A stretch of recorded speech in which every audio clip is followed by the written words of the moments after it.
O que é essencial? Nunca se falou tanto sobre isso. Ter um propósito é essencial? E os relacionamentos são essenciais? Será que ter os papéis bem definidos é essencial? E o valor da dependência é um valor essencial? Mas e quanto à igreja? A igreja é essencial? Família essencial. É essencial que você não perca essa série. Todos os domingos de maio, às 10 da manhã, no nosso canal, youtube.com/cpvinhedo. Bom dia a todos, na graça e na paz de Jesus. Aqueles que estão aqui, aqueles que estão em casa conosco. Uau, como foi dito, hoje nós celebramos o domingo de Pentecostes. É interessante que na igreja cristã, de forma meio que genérica, a gente dá bastante ênfase ao Natal e a gente dá bastante ênfase à Páscoa, mas a gente quase não fala nada do Pentecostes. Tem muitas igrejas evangélicas que nem comemoram Pentecostes, nem sabem que esse domingo é domingo de Pentecostes, ok? Mas o Deus que nós cremos e que se revela para nós nas Escrituras, Ele é um Deus trino, o Pai, o Filho e o Espírito Santo. Então, nós fazemos questão de, como comunidade local ou multilocal, sempre enfatizar essa data como sendo uma data importante de recordar essa realidade. Nós estamos vivendo na era do Espírito. Ok? Atos 2, numa festa de Pentecostes. A festa de Pentecostes era uma festa que Israel celebrava o início da colheita. Então, o Espírito Santo ter sido derramado em Pentecostes mostra para a gente que nós estamos numa era de colheita. Ok? Numa era de colheita. E as Escrituras nos mostram duas coisas interessantes, que haviam as primícias, que eram as primeiras colheitas, que é justamente quando a festa de Pentecostes era celebrada, e depois você tinha as últimas colheitas, né? a última leva de colheita. E eu acredito que é exatamente isso que a gente vive. O que nós lemos em Atos dos Apóstolos é a primeira colheita, é a primícia, ok? Daquilo que o Espírito Santo começou a fazer, e aquilo é indicativo do que Ele irá fazer no fim. Então, nós estamos vivendo esse tempo, e esse tempo ele termina com o retorno de Jesus. Então esse é o momento do Espírito, a era do Espírito, é uma era de salvação, é um momento de oportunidade, é um momento para que as nações possam ter um encontro com o Rei dos Reis, com o Senhor dos Senhores. Esse é o objetivo do derramamento do Espírito Santo de Deus sobre a igreja, que nós pudéssemos ser testemunhas de Jesus. Nós não podemos testemunhar de Jesus sem a vida do Espírito em nós, porque o testemunho que nós damos de Jesus é o testemunho de alguém que está vivo. E se o Espírito do Senhor não estivesse em nós, nós não poderíamos testemunhar. Nós podemos testemunhar porque Ele está em nós, Ele está vivendo em nós, e nós sabemos, portanto, que Ele está vivo, porque a vida dEle está inserida em nós. Por isso é importante a presença do Espírito. E como foi mostrado pelo Reis nesse tempo de ministração, da nossa adoração, o Espírito, ele não é derramado uma vez. Como nós vivemos na era do Espírito, Ele vive conosco, mas Ele vem sobre nós, Ele flui de nós. E Atos 2, quando nos fala a respeito do derramamento do Espírito Santo, diz que houve um sinal visível, línguas como de fogo apareceram naquele lugar que eles estavam reunidos. Era um cenáculo. Um cenáculo é um lugar como esse que nós estamos reunidos agora aqui, ok? Um lugar espaçoso, amplo, onde eles se encontravam, e havia ali cerca de 120 pessoas, e o texto diz que línguas como de fogo apareceram, eles tiveram uma visão, e essas línguas vieram e pousaram, uma sobre cada um, deles. E depois, ao longo do livro de Atos dos Apóstolos, nós temos outras narrativas de experiências com a presença, com o derramamento, com o renovar do Espírito Santo de Deus na vida dessas pessoas e na vida de outras pessoas. Nem sempre com todos eles reunidos, às vezes sozinho, como por exemplo aconteceu com o apóstolo Paulo. Saulo ficou cego e Deus, por causa do encontro com Jesus, e Deus disse para Ananias ir ao encontro de Saulo, impor sobre ele as mãos para que ele recuperasse as vistas e ele fosse cheio do Espírito Santo. Ou seja, ele fosse batizado com o Espírito Santo, ele fosse cheio do Espírito Santo. Isso aconteceu com Paulo sozinho, ok? Então, essa é uma experiência que nós podemos viver juntos, numa coletividade, mas também é uma experiência que nós vivemos pessoalmente. Mas eu quero destacar para você esse símbolo do fogo. Há muitos símbolos diferentes na Bíblia sobre a pessoa do Espírito Santo. A água, por exemplo, o vento, por exemplo. Mas um deles é o fogo. E nesse dia de Pentecostes, há um vento, um som como de um vento. Essa é uma das manifestações. E há línguas como de fogo.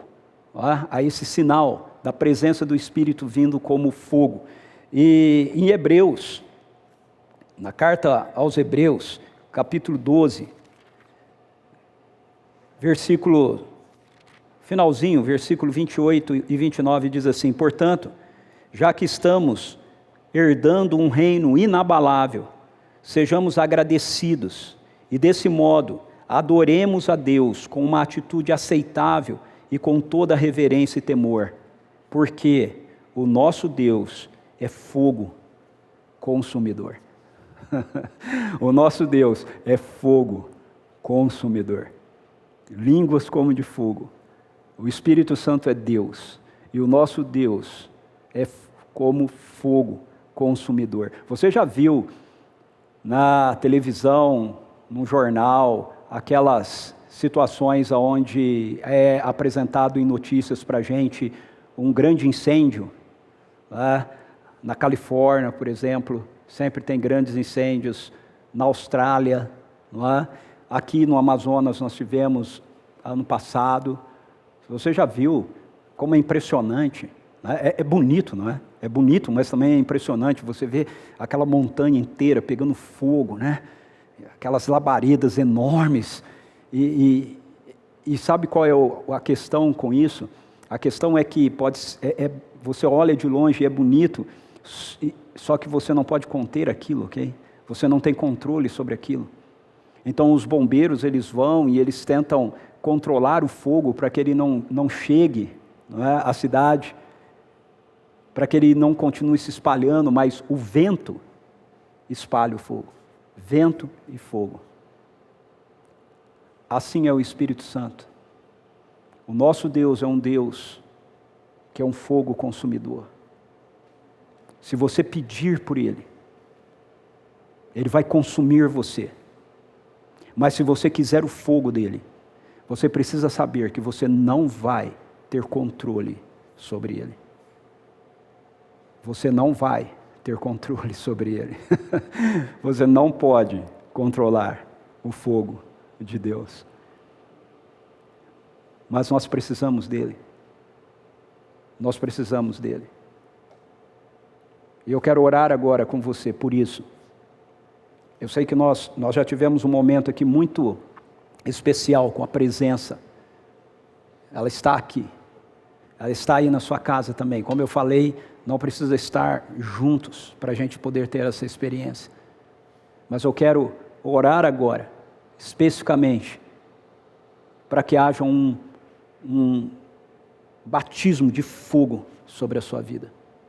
Um adensar, que o vento do Espírito venha e que ele faça com que as labaredas desse fogo consumidor de Deus queime no seu coração. Que você deseje ser levado de volta para esse lugar onde o fogo de Deus incendeia seu coração, incendeia sua vida. Onde o fogo de Deus possa queimar aquilo que precisa ser queimado da sua vida. E possa então purificar você. Porque um dos símbolos do Antigo Testamento sobre Deus ser um fogo consumidor está relacionado a esse negócio da gente levar o ouro com toda a sua impureza, o carvão com toda a sua impureza para o forno do ourives, e o fogo incandescente transformar o carvão em diamante. Depurar as impurezas do ouro. Então eu quero que você feche os seus olhos agora aqui, você que está na sua casa, feche os seus olhos. Por favor, coloque as mãos sobre o seu coração.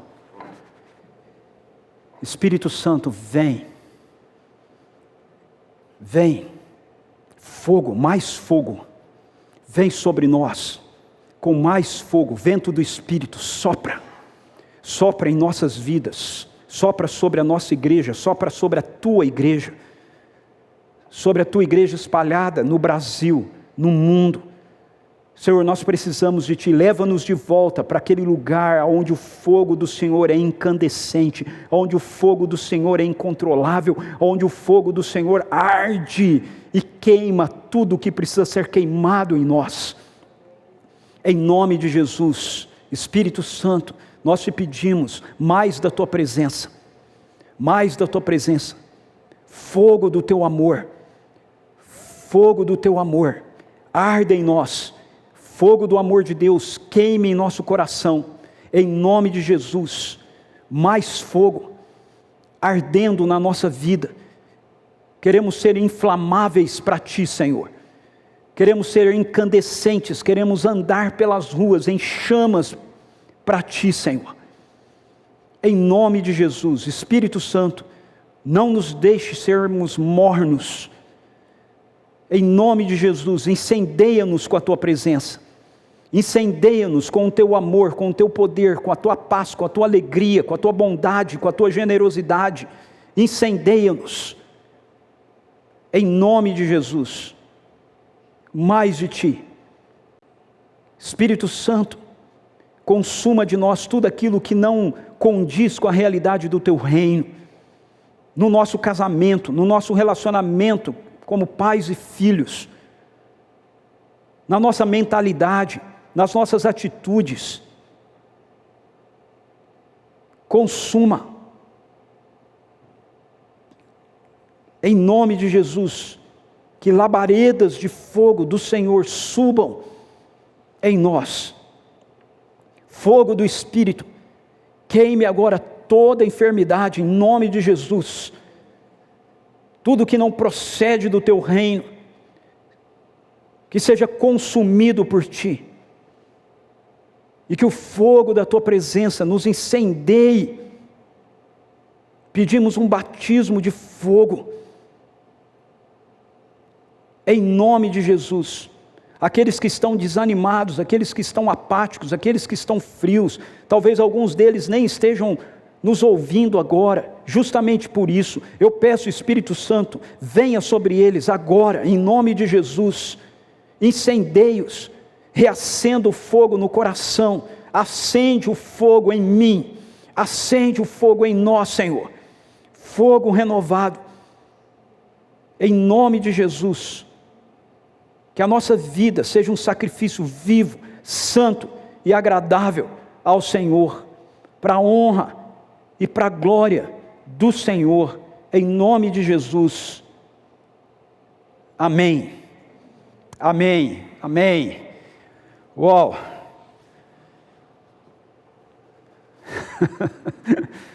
Ok, deu até calor aqui, fogo, amém. Ok, as nossas crianças que estão aqui, você que está aqui conosco, que está com seus filhos aí até 10 anos de idade, nós vamos com o tio Samuel para um momento muito especial lá na nossa área de convivência, ok? Pode deixar seus filhos irem com ele lá, vai ser um tempo muito especial para eles, vai ser muito mais legal para eles lá do que aqui, agora. Ok. Deixa eu ver aqui, dá uma olhadinha no nosso chat para ver quem é que está nos vendo de casa. Temos pessoas aí da CPV conectadas conosco e pessoas de outras partes do Brasil também conectadas conosco, muito bom, sejam bem-vindos cada um de vocês, ok? Eu evito citar nomes aqui porque eu acabo citando o nome de alguns e não cito o nome de outros, e aí o pessoal fica triste, E eu não quero entristecer ninguém, mas olha aí, nós temos gente lá da região do Espírito Santo, de Vitória, gente de Rio Claro, gente de São João da Boa Vista, pessoal daqui de Vinhedo, Valinhos, Jundiaí.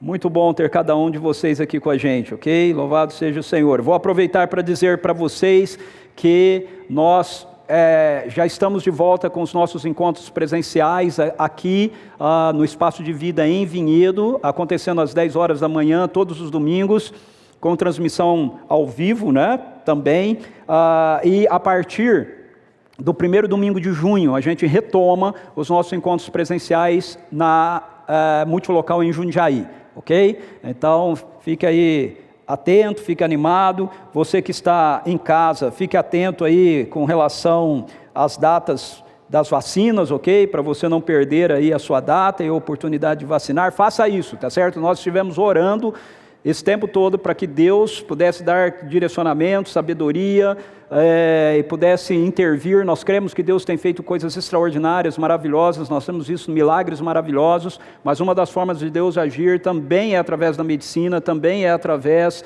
ok, de remédios, vacinas e tudo mais. Então, como povo de Deus, não tem muita lógica esse negócio da gente estar orando para Deus intervir, para Deus nos socorrer, para Deus mudar o cenário depois, quando surgem, né, as oportunidades que Deus mesmo dá, porque a palavra de Deus diz que todo dom perfeito, toda boa dádiva vem do alto, ok? É Ele que dá a ciência, é Ele que dá a sabedoria. Então, aí chega nessa hora, já, não, eu não vou tomar, ok? Não tenha medo, tá certo? Tome a vacina, faça a sua parte aí. E você que já se vacinou, ou você que ainda não se vacinou também, mas não está acima dos 65 anos, 70 anos, eu quero dizer para você que o nosso ambiente é um ambiente completamente seguro, ok? Nós estamos cumprindo todos os requisitos, com distanciamento das pessoas, com álcool em gel, medindo temperatura e tudo mais, ok? Você pode vir participar dos encontros com tranquilidade no seu coração. A única questão é que nós temos um número limite, tá certo? Então você precisa fazer a sua inscrição durante a semana. Mas vamos lá, eu quero compartilhar com você hoje um pouquinho a respeito de um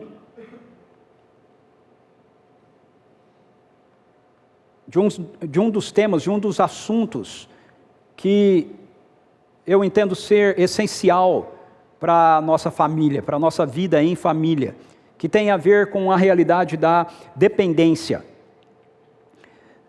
Dependência, família. Quando nós pensamos em família, quando nós falamos da família, certamente esse é um ponto que chama a nossa atenção. Esse é um ponto que nos preocupa. Não é verdade? Todo mundo, se você já tem uma família constituída, como pai, mãe, você tem os seus filhos, eu tenho certeza absoluta que você se preocupa com a questão de como mantê-los, como sustentá-los, não é? Como cuidar deles, como dar a eles aquilo que eles necessitam. Quando a gente pensa em constituir uma família, esse também é um ponto que certamente passa na cabeça da gente. Como é que a gente vai viver? Como a gente vai sustentar a nossa família? A nossa sociedade, por conta disso, muitas e muitas vezes tem uma postura equivocada com relação à questão da família.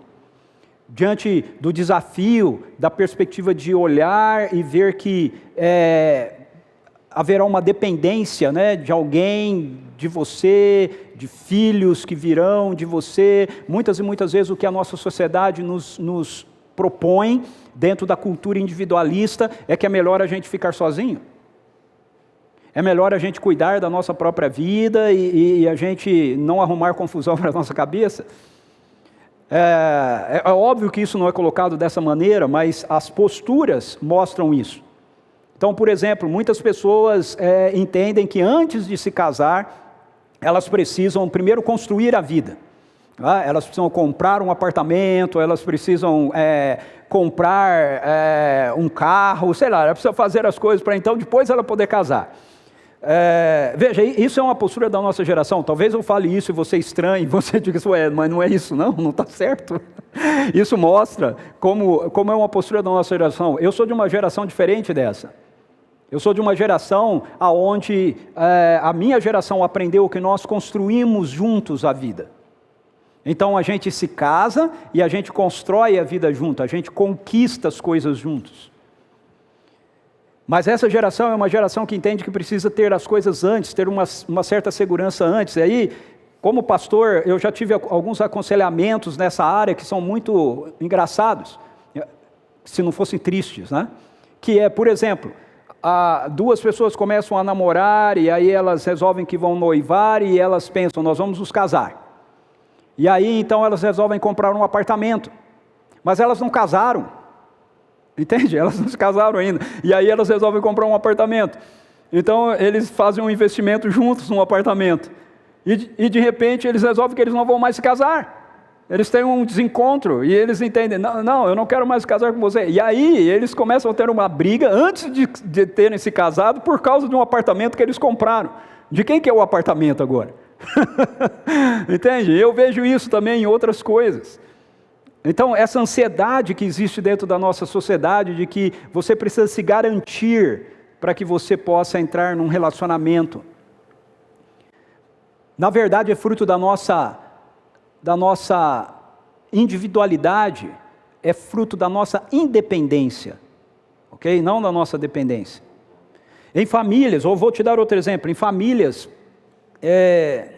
antes de eu te dar um exemplo, deixa eu abrir um parênteses aqui para dizer algo para você, ok? Por favor, eu não estou acusando você de nada, tá certo? Satanás, ele é o acusador. E muitas vezes a gente traz alguns ensinos concernentes às Escrituras, ou nós falamos algumas coisas concernentes às Escrituras, e o acusador toma aquilo para nos acusar. O que eu estou fazendo é te exortar, é te ensinar, é te desafiar, não te acusar, ok? Muito bem, então dito isso eu vou te dar o exemplo.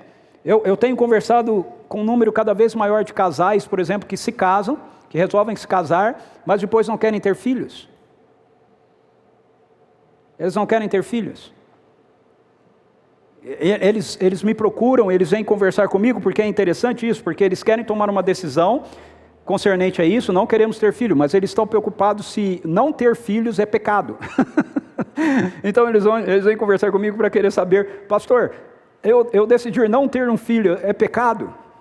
Eu estou pecando? Veja, a maioria das vezes, o que mostra se isso é pecado ou não, é o que vai no seu coração, é o que está no seu coração, e na maioria das vezes, é pecado. Sabe por quê? Porque o que está no coração da pessoa é que ela não quer assumir responsabilidade. Ela não quer ter dependência dela. Ela quer ter independência. Um filho vai tolher a minha independência. Um filho vai fazer com que eu não possa viajar do jeito que eu viajo hoje. Um filho vai fazer com que eu não possa dedicar ao meu trabalho como eu me dedico hoje. Um filho vai fazer isso ou vai fazer aquilo. A maioria das vezes, quando eu converso com pessoas sobre essa questão, no fundo, é isso que está no seu coração. Eu tenho um ou outro caso de pessoas que têm medo de ter filhos por causa da circunstância e da situação do mundo. Mas a maioria não é esse o motivo. A maioria é porque um filho vai mudar a sua agenda. Um filho vai fazer com que você não tenha a liberdade que você tinha, e isso é verdade. Todo mundo aqui que tem filho sabe disso, né? Um filho vai fazer com que você não durma mais do jeito que você dormia. Um filho vai fazer, ainda que ele já seja maior de idade, de repente você está sentado no sofá assistindo um filme de Kung Fu, como eu estava assistindo ontem, ok? E de repente eu olho no relógio e eu vejo que já são mais de 22 horas. E o Wesley e o Yuri não estavam em casa, mas o Yuri tem 30 anos de idade, e o Wesley tem 24 anos de idade, e aí eu pego o meu celular e eu escrevo para eles, ei, onde vocês estão? O mosaico não acabava às 9, entende? Cara, você vai carregar isso o resto da sua vida. A minha mãe vivia falando isso para mim, quando você tiver, eu já era velho, né? E ela, velho, maior de idade, e ela ficava preocupada comigo, eu falava para ela, mãe, eu tenho 30 anos de idade, eu já estou casado. E ela dizia, você não me escreve, não fala que você viajou, não fala que você foi ali, ou foi aqui. Mãe, eu já estou casado, E ela fala, você vai ver, né, como é que vai ser quando seus filhos crescerem. E é exatamente assim. Ok? E muitas vezes nós não queremos filhos por causa disso, porque nós não queremos essa responsabilidade, nós não queremos essa dependência, nós não queremos carregar essa carga. A nossa sociedade constrói essa mentalidade na cabeça da gente. É melhor você viver sozinho, ou é melhor ser só os dois, ser só o casal. Assim você vai ter mais liberdade, você vai poder fazer as coisas do jeito que você quer. Filhos dão trabalho. Mas pior que isso, é que na cabeça de muitos filhos atrapalham. Porque eles dependem. É um fato que quando nós constituímos uma família, nós passamos a ter uma relação de dependência. Não tem como você construir uma família sem ter uma relação de interdependência. Deus criou a família para que isso fosse assim. Deus criou a família para que nós pudéssemos aprender a depender uns dos outros. Porque uma das coisas que a família, dentro do plano original de Deus, nos ensina, é como é a relação que Deus tem com Ele mesmo, e como Ele quer que seja a nossa relação com Ele. A relação dentro da Trindade é uma relação de interdependência. O pai precisa do filho. Pode parecer estranho isso, mas Deus Pai precisa do Deus Filho. Sem o Deus Filho, Ele não é o Deus Pai. Ok? O Deus Filho precisa do Espírito Santo. Sem o Deus Espírito Santo, o Deus Filho não pode se mover dentro da nossa história.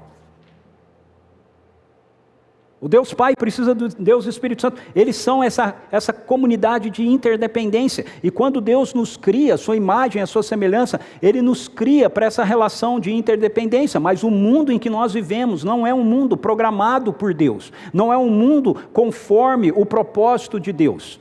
E por isso nós somos marcados não por uma vida de dependência ou de interdependência, mas por uma vida de independência.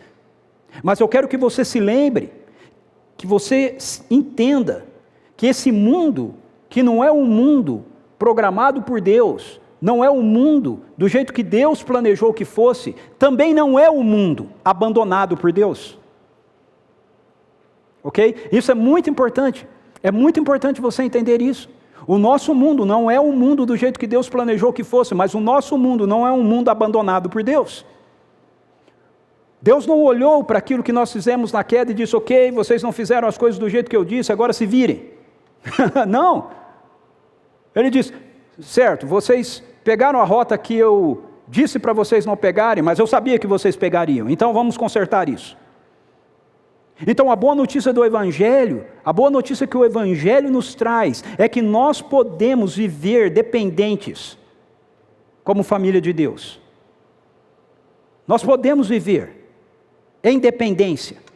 E a nossa dependência, nossa interdependência dentro da família, depende da nossa dependência de Deus. Ok? É nossa dependência de Deus, em outras palavras, que nos dará condições de sermos interdependentes uns dos outros.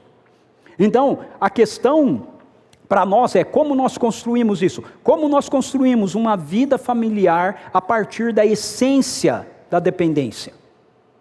Aí eu quero convidar você que está comigo aqui a abrir a sua Bíblia ou ligá-la em Mateus capítulo 6, e você que está em casa, por favor, pegue a sua Bíblia, abra lá também, Mateus capítulo 6. Esse é um texto bastante conhecido, na verdade eu acho que eu já preguei algumas vezes nele aqui, eu tenho certeza que outras pessoas que já estiveram pregando, também já pregaram nesse texto, mas eu quero revisitá-lo com vocês. Mateus capítulo 6, versos 25 até o 34.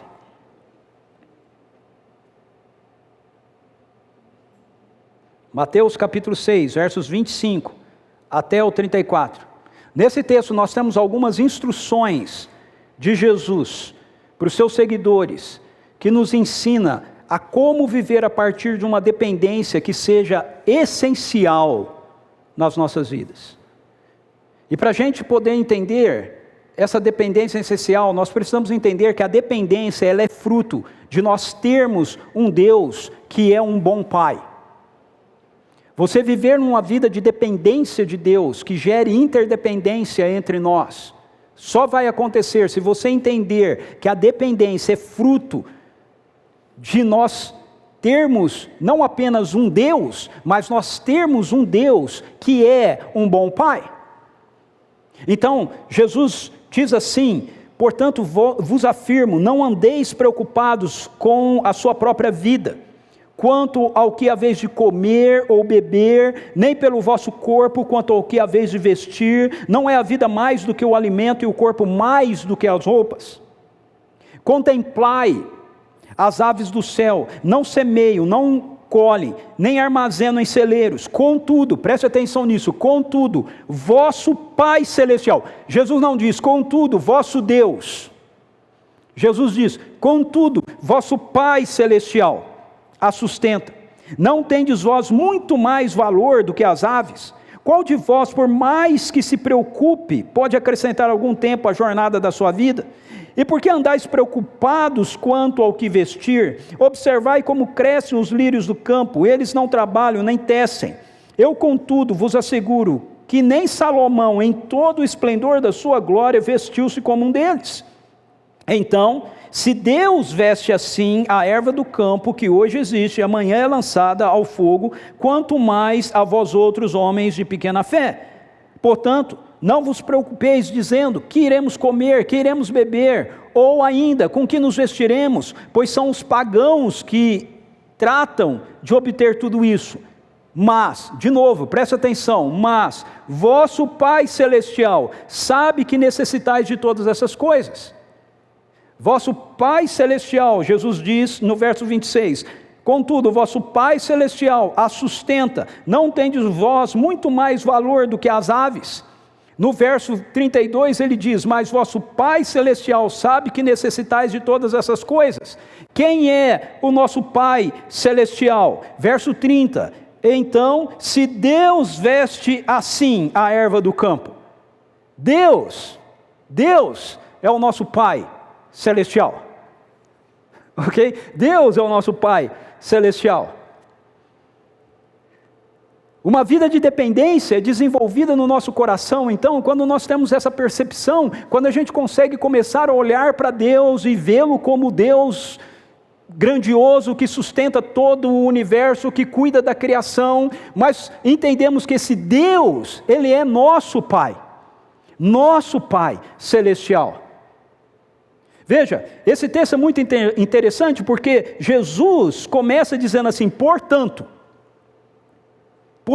quando ele diz portanto, ou em qualquer parte da Bíblia, quando você ler a palavra portanto, significa que aquilo que ele vai dizer está fundamentado em algo que ele disse antes, certo? Portanto, então o que ele está dizendo aqui, ele está dizendo por causa de algo que ele disse antes. O que ele disse antes? Qual é o contexto do que Jesus diz aqui? O contexto é os versículos 19 a 24 de Mateus 6, que mostra o quê? Mostra para a gente a dificuldade que a humanidade tem de uma vida de dependência.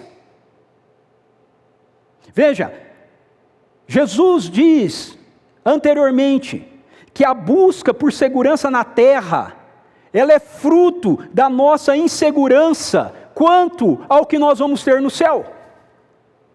Olha só os versos 19 e 21, ele diz, não acumuleis para vós outros tesouros na terra, onde a traça e a ferrugem destrói, e onde os ladrões arrombam para roubar. Mas ajuntem para vós outros tesouros no céu, onde a traça nem a ferrugem podem destruir, e onde os ladrões não arrombam e roubam. Porque onde estiver o teu coração, aí também estará, onde estiver o teu tesouro, aí também estará o teu coração. Então o que Jesus está dizendo aqui? Jesus ele está fazendo um contraste, ok? Quando você não tem segurança de realmente existir uma realidade no céu, e você poder entesourar coisas no céu, então o seu coração é tomado de anseio por você ter coisas na terra. A busca por segurança na terra, de acordo com Jesus, é fruto da nossa insegurança quanto ao céu. E eu acredito que nós vivemos uma geração assim. E eu não estou falando de pessoas que estão fora do reino de Deus. Eu estou falando de pessoas que estão dentro do reino de Deus. Porque pessoas que estão fora do reino de Deus realmente não entendem nada sobre o céu, elas não acreditam nisso. Ok? Ou elas têm uma visão de céu totalmente distorcida daquilo que as Escrituras dizem. Mas o que eu vejo hoje são muitos seguidores de Jesus, muitas pessoas dentro das igrejas cristãs, igrejas evangélicas, igreja católica, seja ela qual for, igreja cristã, um monte de gente dentro de igrejas cristãs, com o seu coração ansioso por acumular coisas na terra. Por quê? Porque no fundo, elas não têm certeza do céu, elas não têm certeza dessa realidade, de que o reino de Deus tem a ver com a perspectiva de um novo céu e uma nova terra que vai se configurar e vai tomar o lugar disso que está aqui. Se você não tem essa convicção, se o céu para você é algo etéreo, ok? Se o céu para você é a ideia de que a sua alma vai ficar vagando em algum canto, ou que você vai ficar em algum lugar, numa nuvenzinha à esquerda ou à direita, se o céu para você não tem concretude, não tem essa dimensão de que a criação de Deus vai ser renovada, então o seu coração, ainda que seja um seguidor de Jesus, veja, eu não estou dizendo, entenda isso, ok? Eu não estou dizendo que você não está salvo. Eu estou dizendo que você vai viver a sua vida, ainda que salvo, de uma maneira errada, acumulando coisas num lugar errado. E é assim que Jesus começa aqui. Mas Jesus ele continua mostrando para a gente que a busca por segurança na terra é fruto de nós estarmos com os nossos olhos contaminados pelo mal. Olha os versos 22 e 23, ele diz assim: os olhos são a lâmpada do corpo, portanto se teus olhos forem bons, o teu corpo será pleno de luz, porém se teus olhos forem maus, todo o teu corpo estará em absoluta escuridão. Por isso, se a luz que está em ti são trevas, quão tremendas são essas trevas. Por que Jesus está colocando isso assim? Porque Jesus está ensinando aos seus seguidores, Jesus está ensinando aos seus discípulos. Isso aqui é o Sermão do Monte, ok? Jesus está ensinando sobre a vida no reino. Isso que Jesus está dizendo aqui não são para pessoas que não tiveram um encontro com o rei. O que Jesus está dizendo aqui são para pessoas que tiveram um encontro com o rei.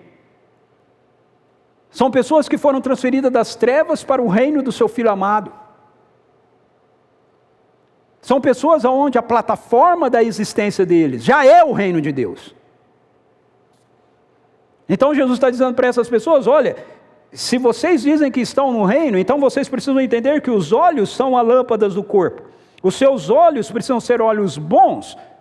Ou seja, você precisa olhar para as realidades ao seu redor a partir de um transplante de córneas. Você enxerga agora com os olhos do céu, você não enxerga mais com os olhos da terra. Mas se você diz que você está no reino de Deus e você continua enxergando com os olhos da terra, então grandes são as suas trevas.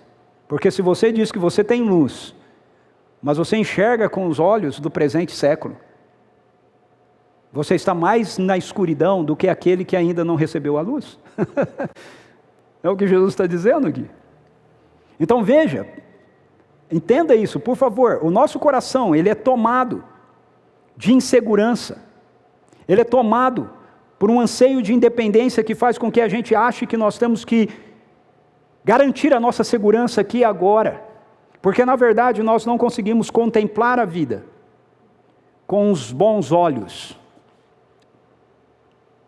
que Jesus nos deu.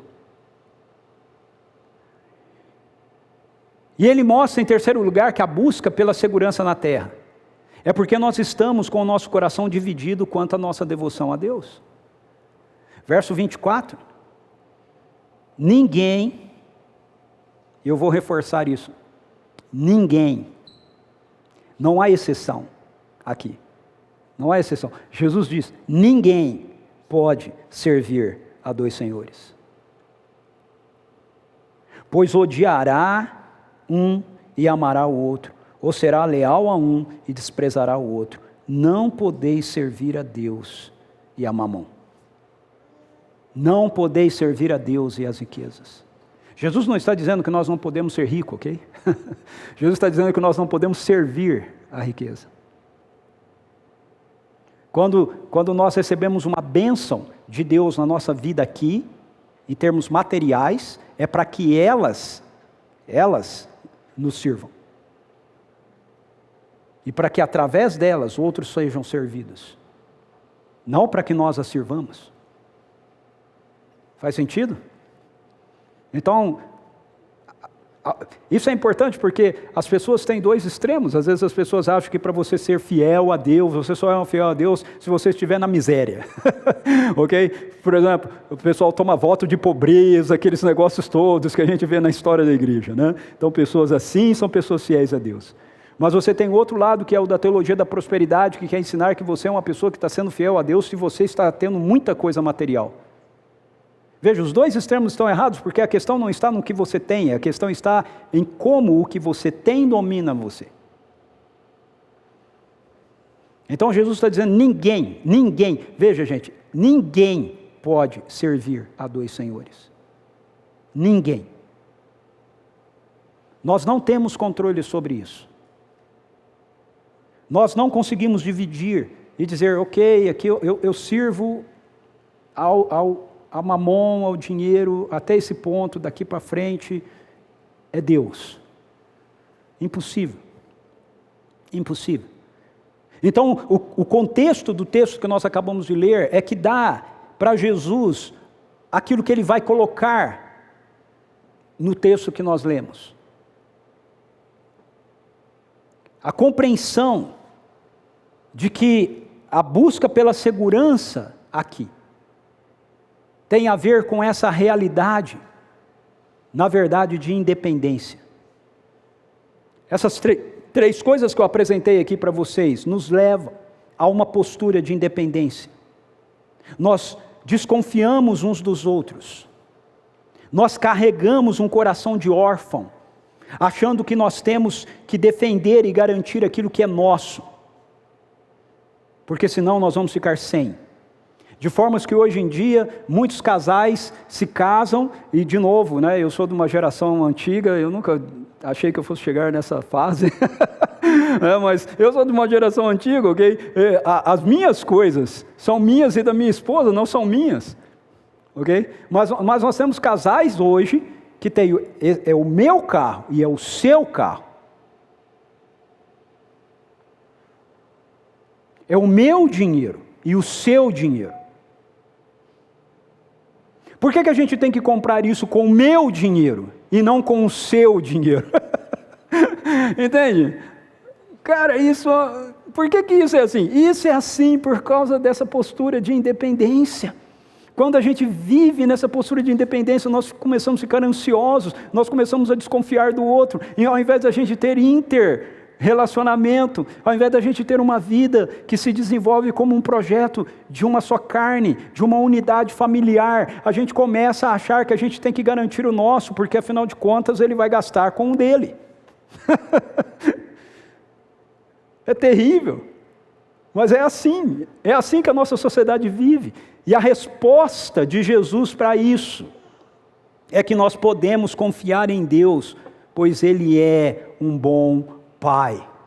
Ele é um bom Pai. Nós não precisamos viver carregando ansiedade no nosso coração, por nossa vida, por nossa família, porque Deus é bom. E como um bom Pai, um Pai amoroso, Ele vai sempre prover para a nossa necessidade e para a nossa casa. Mas aí, com essa afirmação, a gente tem que vir para um outro ensino que Jesus traz para a gente aqui, que tem a ver com o fato de nós vivermos uma vida de dependência quando a gente entender que ela é fruto de nós termos o reino de Deus como a nossa exclusiva prioridade.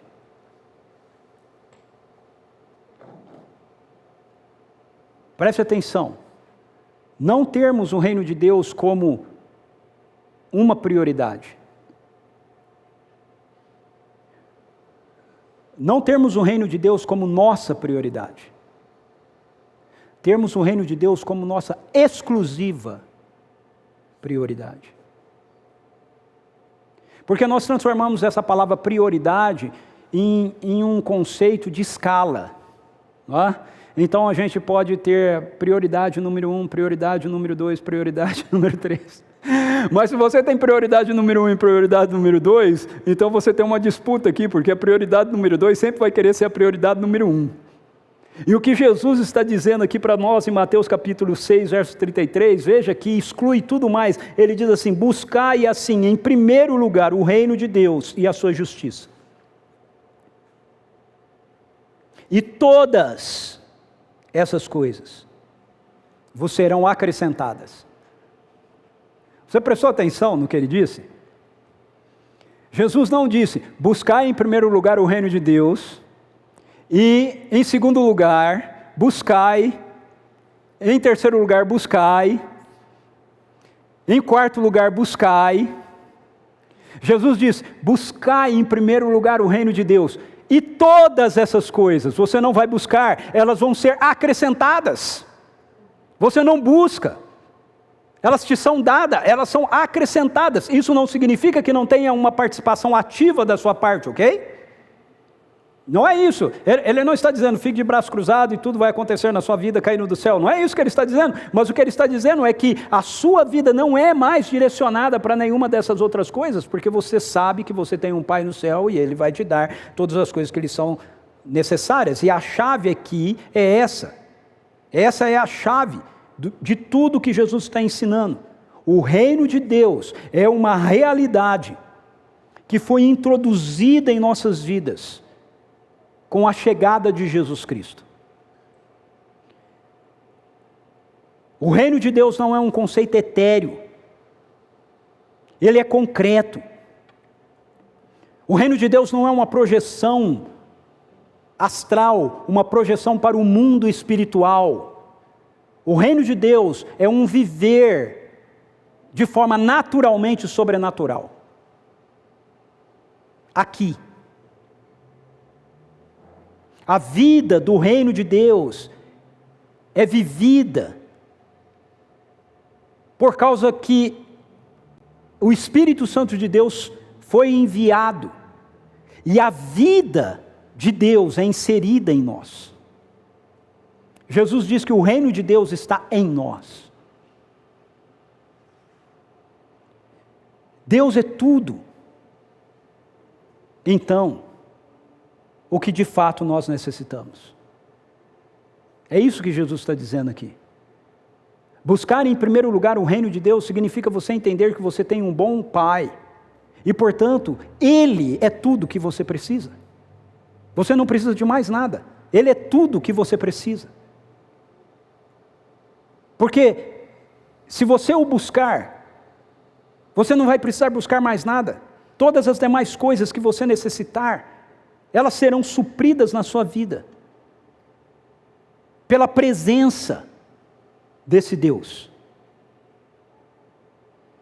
É tudo do que a nossa família de fato necessita. E este é um ponto de absoluta importância para que entendamos.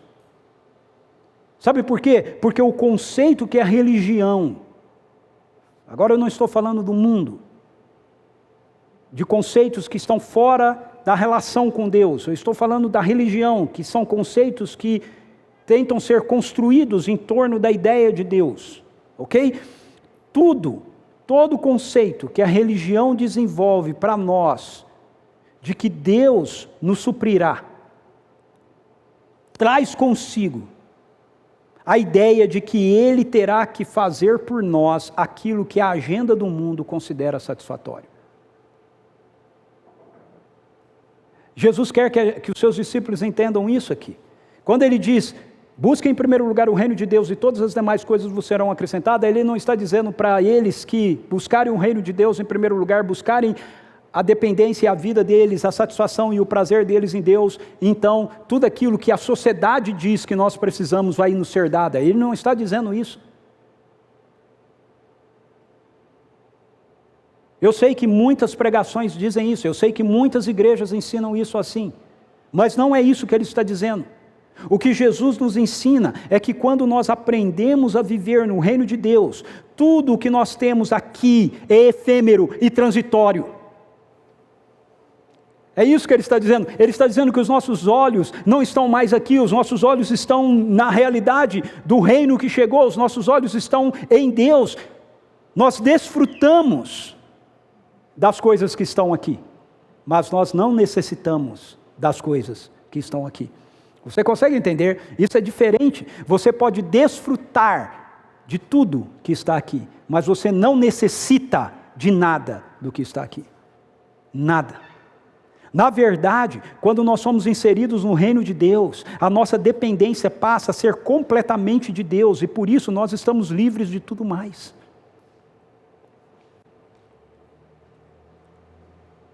Nós, como diz o apóstolo Paulo, nós nada temos, mas nós possuímos tudo.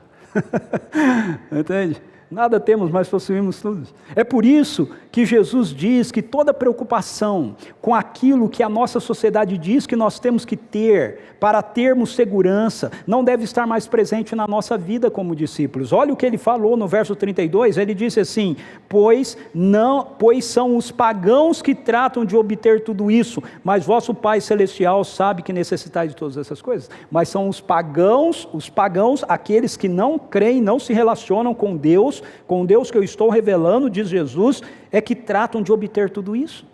Ele está dizendo para os seus discípulos: olha, você não precisa mais ficar escravo de nada disso, você não precisa mais viver agarrado em nada disso. Você está livre. Eu gosto da versão de Lucas disso, porque a versão de Lucas desse texto mostra para a gente qual a nossa atitude. Se nós estamos livres, então como nós agimos? Olha o que Lucas diz, Lucas 12, 31 a 34. Buscai, pois, em primeiro lugar o reino de Deus, e todas as demais coisas vos serão providenciadas. Nada temais, pequeno rebanho, pois de bom grado o Pai vos concedeu o seu reino. Amém? Você é em casa. Amém? Não estou te ouvindo, mas escreve um amém aqui no negócio. Aqui. Escreve amém. Deixa eu ver. Amém. O povo está escrevendo. Escreve amém aí. Amém? Ok, agora você já deu amém, hein? Amém, assim seja. Não pode mais voltar atrás. Então agora vamos continuar. Vendei os vossos bens e ajudai os que não têm nada.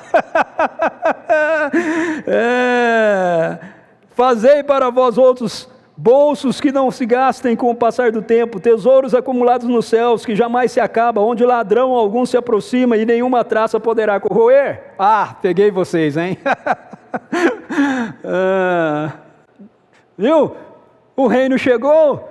Fique feliz, pequeno rebanho, foi do agrado do meu Pai dar a vocês o seu reino, portanto vocês não estão presos a mais nada daquilo que vocês têm aqui. Vocês podem ter, muitas vezes o Senhor vai dar, mas você pode abrir mão de tudo aquilo que Ele te dá. Você não precisa ser mais preso e não precisa mais estar escravo de nenhuma dessas coisas. Você pode usar tudo aquilo que Deus coloca nas suas mãos para abençoar a vida das pessoas. O apóstolo Paulo diz que ele descobriu esse segredo, em Filipenses capítulo 4, versos 12 a 13, ele diz isso, ele diz assim: eu sei viver contente em toda e qualquer situação, tendo e não tendo. O segredo é, tudo posso naquele que me fortalece. Livre. O ponto não é ter ou não ter. O ponto é que nós estamos livres porque nós estamos satisfeitos em Deus. Nós precisamos aprender isso e nós precisamos ensinar isso para a nossa família. Nós precisamos ensinar a nossa família, nossos filhos, nossos netos, a viverem dentro dessa dimensão da exclusividade do reino de Deus que chegou. E aí, por fim, essa vida de dependência será fruto de termos a nossa vida focada no presente. Essa vida de dependência que gera interdependência é fruto então de nós olharmos para Deus e o reconhecermos como um bom Pai. É fruto de nós entendermos que o reino de Deus é a nossa exclusividade e é fruto de nós termos a nossa vida focada no presente. Pense com você um pouco agora. O que gera ansiedade? Vamos mudar a palavra ansiedade para um sinônimo. O que gera ocupação na nossa existência?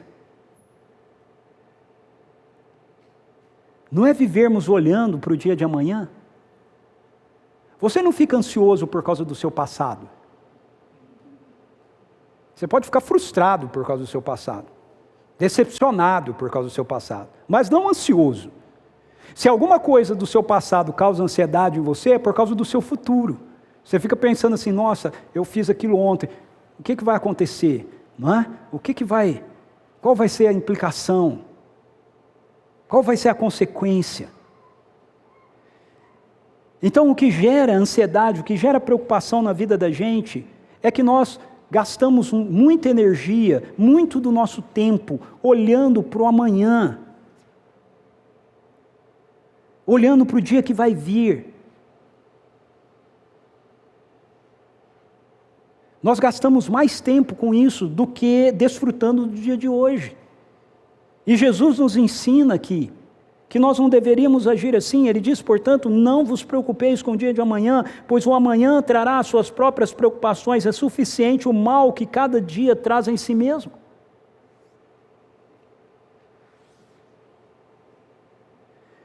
Jesus nos ensina que lidamos com o mal todos os dias. Essa é uma das coisas, esses são aqueles textos que me fazem dizer, olha, a Bíblia é a palavra de Deus, ela é real, ela é verdadeira, ela não é uma invenção humana, ok? Tem algumas pessoas que ficam com essa conversa, quem que te garante que a Bíblia não foi escrita por homens? Um texto desse me garante. Qual o homem que ia escrever para você que você vai ter que lidar com o mal a cada dia? Se o interesse fosse conquistar você, não, sua vida vai ser um triunfo, ela vai ser bem-sucedida, tudo vai dar certo. Não, Jesus ele é honesto, ele fala, eu tenho uma notícia para dar para você, cara, enquanto você estiver inserido nessa era má aqui, você vai lidar com o mal todo dia. Você vai lidar com ele todo dia. Jesus nos ensina isso, é Ele que está dizendo isso. Basta cada dia o seu próprio mal. Jesus está dizendo que todos os dias nós vamos ter que lidar com situações más. Alguns dias nós vamos perceber mais isso, outros dias nós vamos perceber menos isso. Mas a maldade é uma realidade dessa presente era, e ela vai ser uma constante enquanto nós estivermos aqui. Portanto, nós não devemos ter a nossa agenda voltada para o amanhã. É isso que ele está dizendo. No lugar disso, nós devemos andar com Deus hoje. Hoje, porque a maneira de você lidar com o mal hoje, é você estar com Deus hoje. O apóstolo Paulo diz que nós devemos nos revestir de toda a armadura de Deus, para que a gente possa enfrentar o dia mau. Então a maneira de você lidar com o mal de cada dia é você andar com Deus, é você buscar em primeiro lugar o reino de Deus, ou seja, você ter prioridade máxima a essa relação. A cada dia nós teremos novos desafios, mas a cada dia teremos a certeza de que o amanhã se tornou o hoje, e portanto Deus está presente conosco. Ele está presente conosco. Se você ficar preocupado com o amanhã dos seus filhos e netos, por favor, preste atenção nisso. Você que está em casa, preste atenção nisso. Se você ficar preocupado com o amanhã dos seus filhos e netos, você vai deixar de desfrutar deles hoje.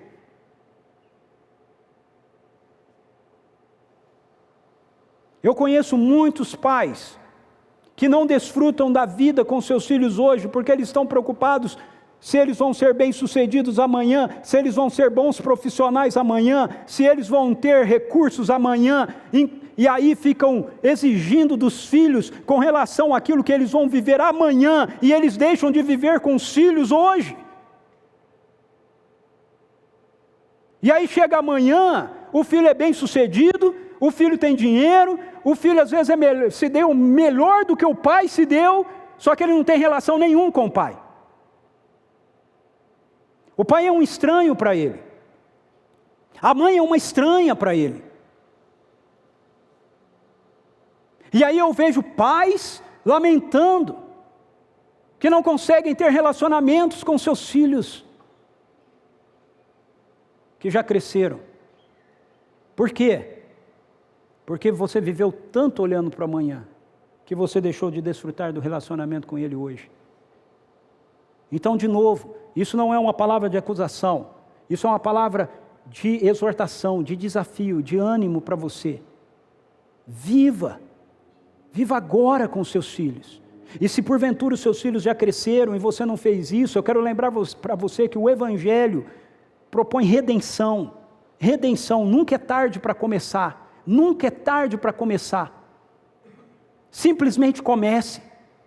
Simplesmente chame-o para ir na sua casa, sente com ele, dê risada, bate papo, faça algo que ele goste de fazer também junto com você. Comece a fazer, não fique preso ao que você não fez. O encontro é hoje, você se encontra hoje, a redenção é para hoje.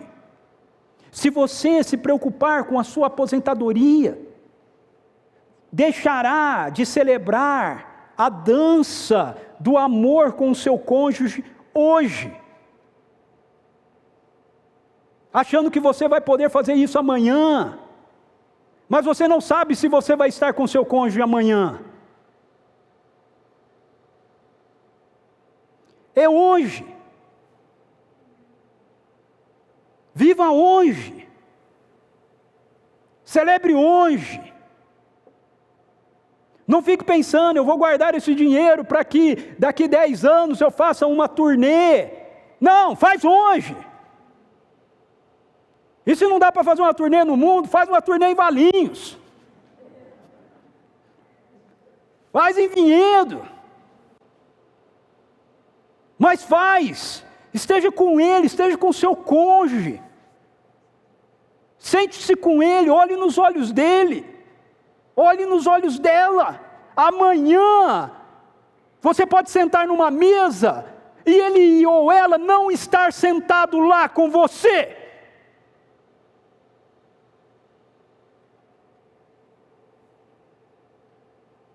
É para agora. Se a gente vive com o nosso coração ansioso com o futuro, nós deixamos de viver o que deveríamos viver no presente. Por isso que a Bíblia, Deus na Bíblia insiste tanto, não temas, não tenha medo, não tenha medo. Eu estou com você, eu estou contigo. Viva agora. Dependência é uma postura que nós assumimos no presente. A independência é que nos enche de ansiedade quanto ao nosso futuro. Quando nós vivemos dependentes de Deus, nós sabemos o que nos aguarda amanhã. É um novo céu e uma nova terra, onde reinará a justiça, onde haverá a manifestação da paz. Esse é o meu amanhã. Um mundo onde não haverá mal, não haverá enfermidade, não haverá morte. Se aprendermos a viver em dependência de Deus, nós celebraremos hoje uma vida de interdependência familiar. porque nós vamos enxergar uns aos outros agora. Nós vamos, meus queridos e minhas queridas, valorizar cada fôlego, cada respiração, cada momento, cada sorriso, cada lágrima derramada.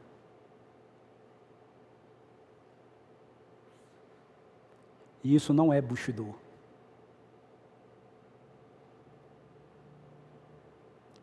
Isso não é o caminho do guerreiro.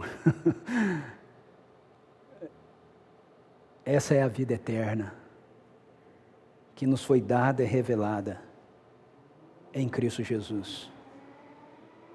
Essa é a vida com e em Deus. E eu convido você a vivê-la em dependência dEle. Feche seus olhos, curva a sua cabeça, vamos orar.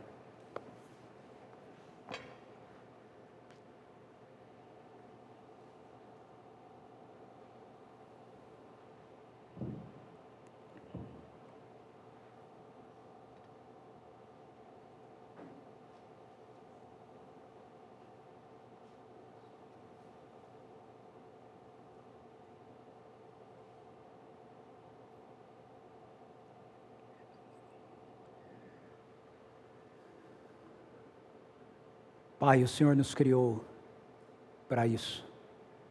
O Senhor nos criou para essa vida de dependência do Senhor, que gera interdependência uns com os outros, na nossa família, e também como parte do Teu povo,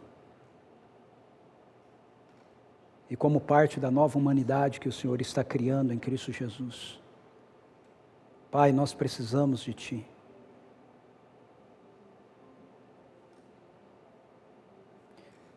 Confesse ao Senhor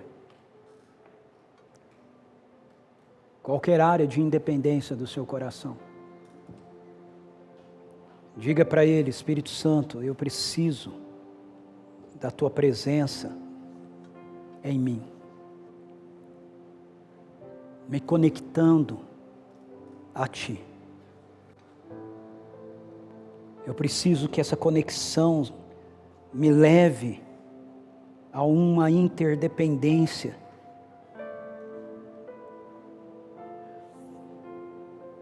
Senhor, ajude-nos a não sermos teóricos nisso, a sermos práticos nisso. Em nome de Jesus. Talvez a sua oração precise ser não palavras que nós estamos trazendo agora. Talvez a sua oração precise ser uma ação, uma atitude. Talvez você precise terminar esse encontro e ir atrás do seu cônjuge, do seu esposo, da sua esposa, ou do seu filho, ou da sua filha, ou do seu neto, do seu pai, e lhe dar um abraço, olhar nos olhos dele e dizer: eu te amo, eu preciso de ti, eu preciso de você. Talvez a sua oração deva ser você fazer um encontro com a sua família, na sua casa. Não para discutir o passado, não para falar quem está certo, quem está errado, mas para viver o presente. Para viver o presente, por favor, em nome de Jesus, não deixe que os desencontros que nós temos nessa vida roube de você uma vida de dependência de Deus e de interdependência uns com os outros.